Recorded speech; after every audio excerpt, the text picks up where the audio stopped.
నా ప్రీవియస్ వీడియోలో varicose veins రాకుండా ఉండడానికి ఎలానో నేను మీకు సలహా ఇచ్చాను.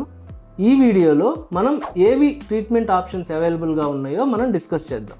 Hi, this is doctor Sharath Chandra, consultant vascular and endovascular surgeon at AIG hospital, Hyderabad.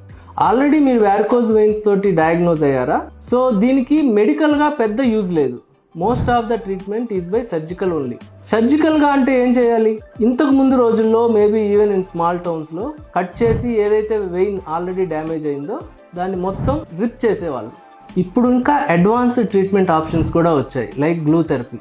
ఇందులో రక్తనాళంలో గ్లూ ఇంజెక్ట్ చేస్తాం, కంప్రెస్ చేస్తాం.